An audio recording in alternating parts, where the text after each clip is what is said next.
Breaking right now on Denver 7 News at 7 a.m. on Local 3, Hurricane Ian downgraded to a tropical storm overnight.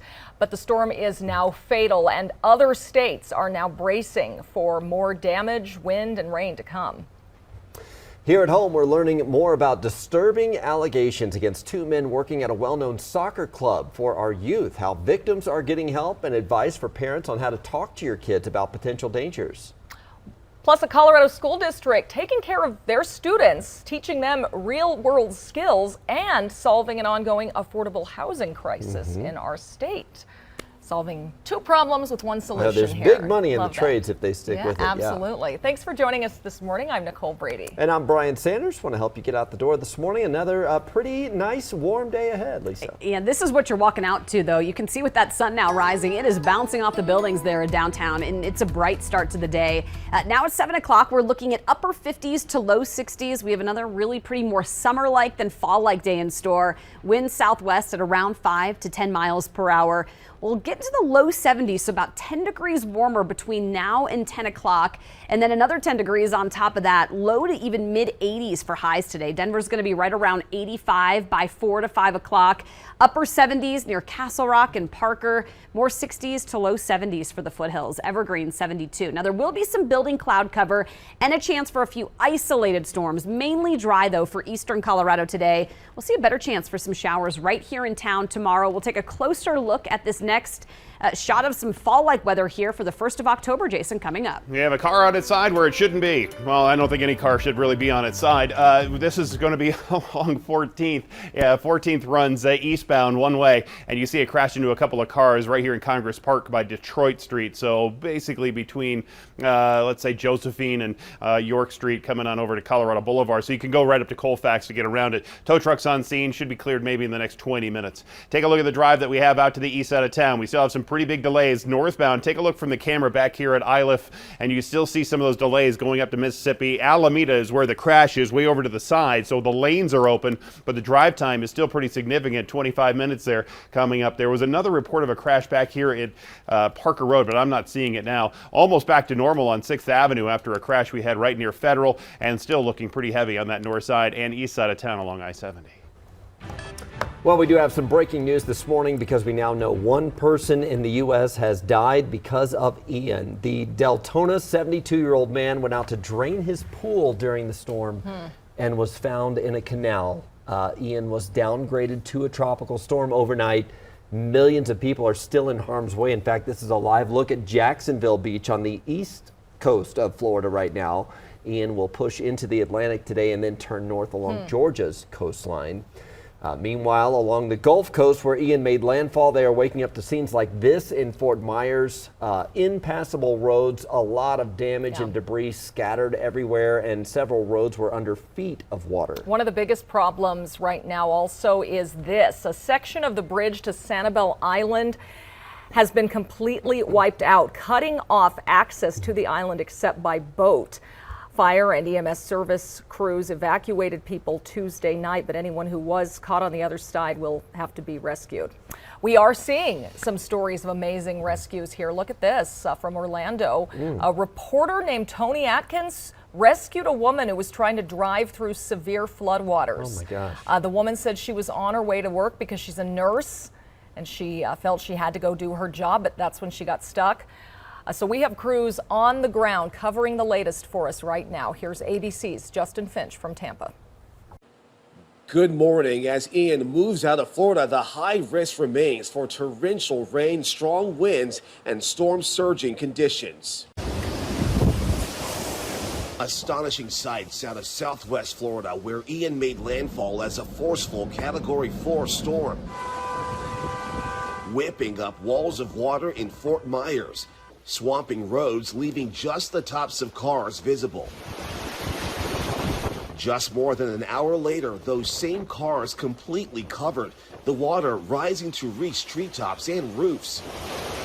Fort Myers' Caloosahatchee River overflowing into the city, flooding a downtown area.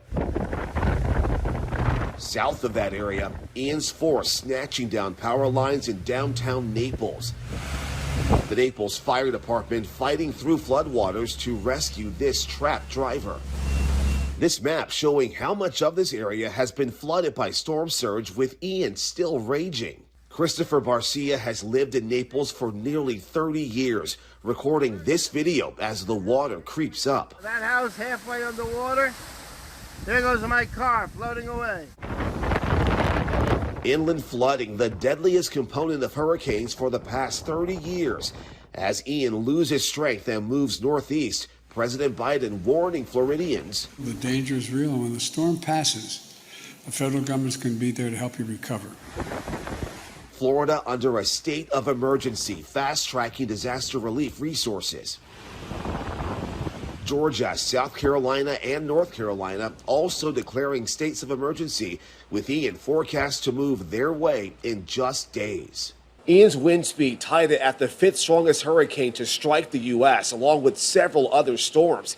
And this morning, Ian's impact still being felt. More than 2 million customers in Florida without electricity this morning, and 19,000 utility workers called in to make repairs to begin to restore that power. Justin Finch, ABC News, Tampa. Well, utility workers from Excel are sending a large team to Florida to help restore power to more than 2 million people who lost electricity overnight. So there are all the trucks. 270 workers are on their way now, including some from Colorado and New Mexico.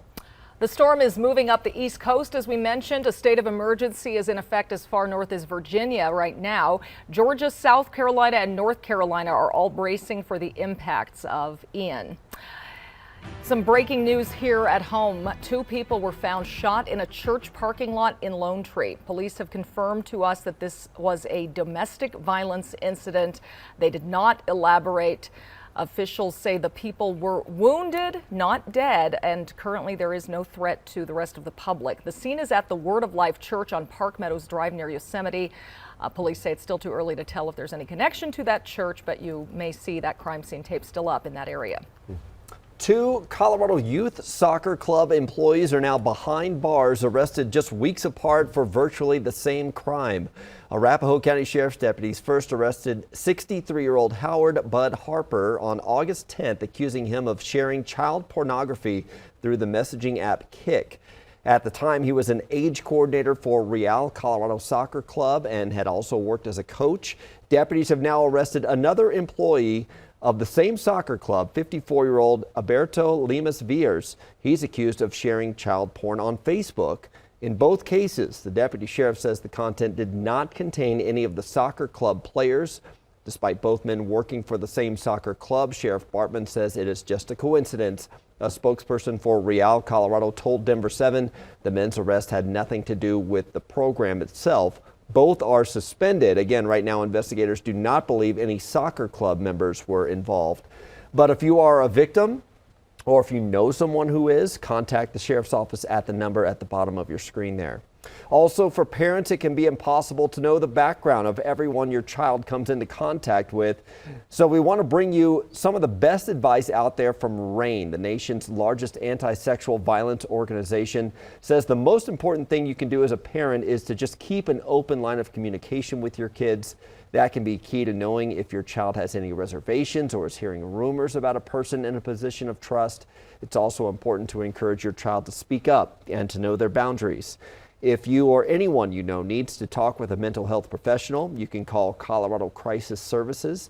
That number is on your screen. You can also text the word TALK to 38255.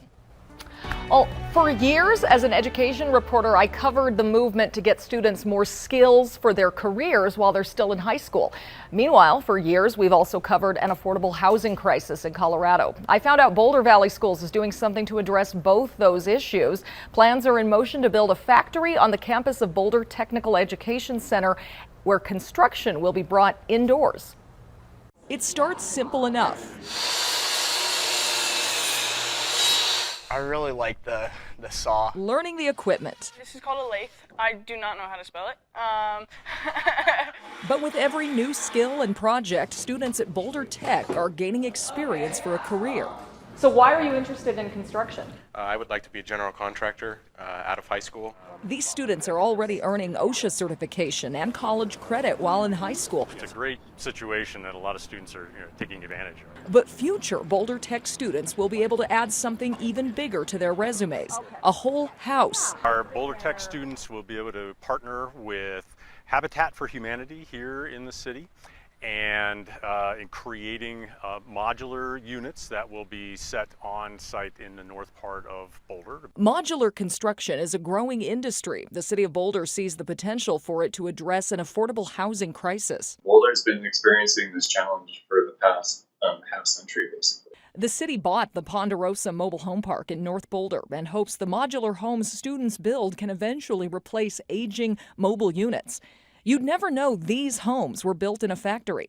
And with modular construction, new units can be placed on a site in a matter of weeks rather than the years it can take to build 70 homes the traditional way. One of the things that we hear all the time from the students is that they want the opportunity to give back. They want to see the impact of what they're doing and the positive impacts on the community. Of course, they still have to build the factory. The hope is that will be done by 2024, giving future students real-world experience in a world where housing has become one of our most pressing needs.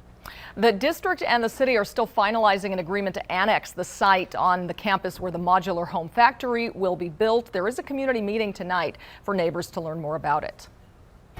If you need some coffee on your way into work, you might find it's free today. Which coffee chains are lightening the load on your wallet for National Coffee Day? Hip hop, a hip to the hip hop. You don't stop the rock to the bang bang boogie. That iconic scene from the movie Wedding Singer sticks with us to this day, but there's a new woman taking on the title of Rapping Granny.